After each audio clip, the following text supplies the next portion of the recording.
eu volto a repetir, de todos os meus amigos de infância, ou eles morreram, ou eles estão presos.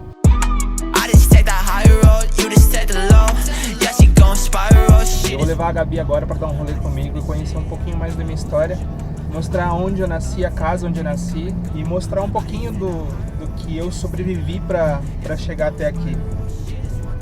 Vem com a gente que a gente vai de rolê hoje. A gente tá indo lá nos Campos Elíseos, que é onde o Dani nasceu, viveu até os seus 17 anos. Ele já me contou essa história, mas é que eu acho muito massa dividir isso aqui com todo mundo. Pra quem não conhece a origem do Dani. E eu acho que eu comentei com ele lá em casa que eu acho que ele não seguiu um outro caminho, eu acho, por vários motivos. Eu acho que ele tem pessoas muito fortes do lado dele, eu acho que ele tem a mãe dele do lado dele, que é incrível. Um anjo da guarda fudido. Vários anjos, na verdade, guiando ele para um caminho que levou ele para hoje onde ele tá. Ali, nos Campos Elíseos, foi onde começou o tráfico de drogas em Ribeirão. E começou bem em frente à casa dele. Nos anos 70,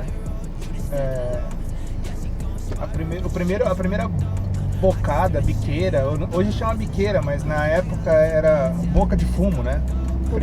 A primeira boca de fumo de Ribeirão Preto foi ali na rua São Paulo, esquina com a Coelho Neto, e foi a casa onde eu nasci. Eu acho que foi em frente, né? Mas foi a primeira boca de fumo de Ribeirão, foi em frente à minha casa. E a minha mãe já morava lá, o meu avô já morava lá, e foi a casa que eu nasci em 82. E foi onde eu cresci, passei a maior parte da minha infância,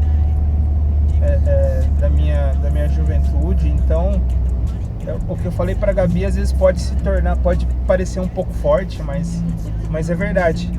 Dos poucos amigos de infância que sobraram, que sobreviveram, eu não conheço um que não esteja preso. E todos morreram. Não vou dizer que a grande maioria não, mas todos. Acho que são um ou dois que eu também não tenho muito contato, mas às vezes eu tenho um pouco de notícias que eu sei que eles estão presos. Eu lembro que a mãe dele já me contou várias histórias, assim. E a mãe dele já me contou várias histórias de enfrentamento mesmo, da população com a polícia. A gente vai parar aqui em frente à minha antiga casa. Cheguei. A gente chegou aqui no bairro, a gente não vai descer, a gente não vai filmar fora aqui fora, não vai mostrar as casas, porque já foi em outro período, tem outras pessoas que moram aqui, e aí a gente precisa preservar, né, a vida e a privacidade dessas pessoas.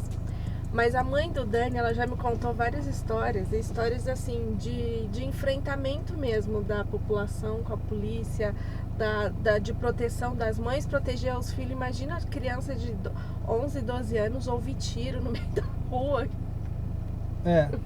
Isso é muito surreal. Primeiro, eu vou defender os dois lados da história.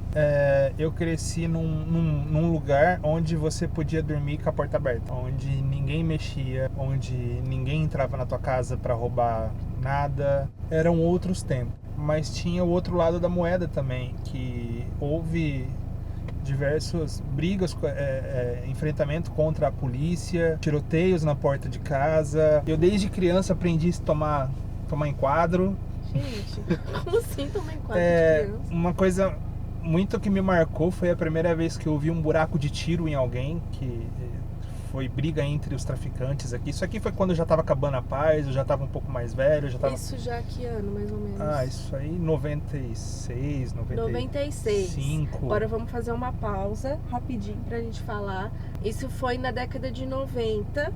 Mas é só pra gente colocar um parênteses aqui pra dizer que nessa época existia um grupo de extermínio aqui em Ribeirão. Se você der uma pesquisada aí no Google, você vai procurar grupo de extermínio Ribeirão Preto. Tem gente condenada, presa, tem policial que está preso até hoje, inclusive. Ex-policial, verdade. Que tá preso. E também nesse tempo onde houve esse grupo de extermínio, houve uma guerra entre traficantes, se eu não me engano, aqui não existia tráfico no Quintino, no Simeone, não tinha nada disso. Era mais centralizado entre aqui, no Campos Elíseos, Vila Mariana, que é a Vila Carvalho, que eram, na verdade, eu acho que o mesmo comando, o mesmo pessoal, contra o Ipiranga. E essa guerra demorou anos aí, toda semana tinha tinha barulho de tiro, gente correndo. Que surreal. Só que assim, a gente aqui como morador, a gente botava a cadeira na rua e vinha assistir, sabe? Era mais divertido às vezes do que... Não era entretenimento. Era briga de gangue É. de bairro. Não era exatamente tipo PCC, com Sim. CVV, essas coisas não. Era gangue de bairro. Sim, eu mesmo. perdi, como quando eu era criança, tinha uma amiga, a Betinha, ela morava bem nesse terreno onde tem um prédio aqui do meu lado esquerdo, e ela com 6 anos, se eu não me engano, 7 anos, minha mãe vai lembrar disso melhor, ela morreu com uma bala perdida por causa de uma briga entre 2 irmãos que eram traficantes, e foi uma coisa que me marcou. Teve o meu amigo Thiago, que ele também não se envolvia com tráfico, com o pessoal, com os traficantes, nunca se envolveu com drogas, mas ele era negro, alto, ele tava saindo para tocar um pagode aqui perto, e na volta confundiram ele na época da guerra e deram tiro. Todas as características de um suspeito. O cara negro já é suspeito. E, sim, ele tinha 15 anos, mas ele tinha 1,80 m, era um negão, forte, bonito, e morreu com um tiro na cabeça também. Foi uma coisa que me impactou bastante. Você viu? Eu não vi acontecendo, mas eu vi. Você viu eu vi. Eu volto a repetir, de todos os meus amigos de infância, ou eles morreram, ou eles estão presos. E eu acho que como eu vivi isso, eu acabei nunca entrando. Minha mãe soube me educar de uma maneira muito bem educada, de me mostrar o que é certo e o que é errado. E também eu via muito o tanto que essa molecada aqui apanhava da polícia. Tinha a época da GPPE, você lembra disso?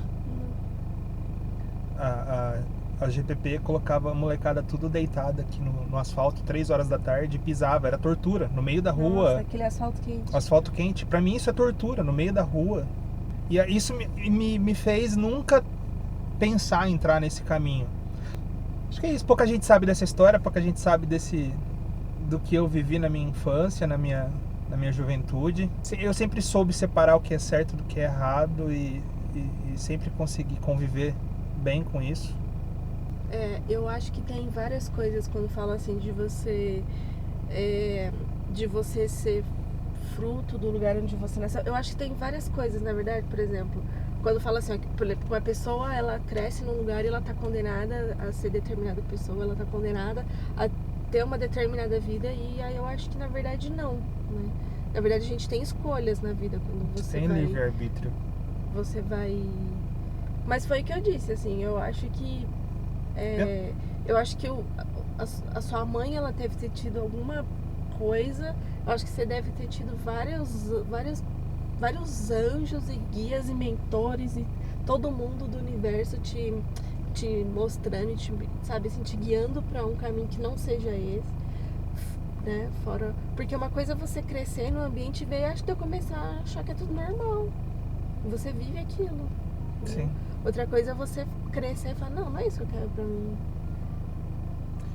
Eu acho que eu me considero também um ponto fora da curva, porque eu acho que existem muitas crianças, muitos jovens que estão dentro de lugares ou próximo, ou vivem em lugares onde há o tráfico de drogas, onde é dominado por tráfico e não conseguem achar outra alternativa, mesmo que eles não queiram, mas acabam de uma certa maneira sendo levados ou por causa da família, ou porque é fácil, ou por causa do deslumbre, da ostentação, do dinheiro fácil que o tráfico de drogas proporciona.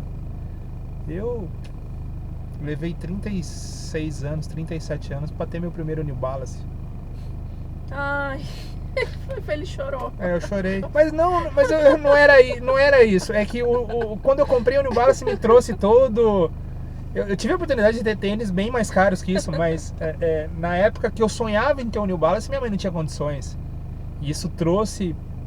Memórias, Enquanto a molecada aqui na rua andava de Nike, Adidas, não sei, nem lembro os tênis da época. E eu andava de Kixute Lecheval. E era bem massa. Tinha uns que até acendia a luzinha. Bom, eu acho que é isso. Deu pra conhecer um pouquinho a minha história. Da onde eu venho, da onde eu vou, o que eu como. Curtiu a paisagem? A gente não saiu do carro. E agora nós vamos tomar um café. Só que eu esqueci de pegar a carteira. A gente vai ter que voltar em casa. Beijo. É foda. Tchau. I just take the high road, you just take the low. Yeah, she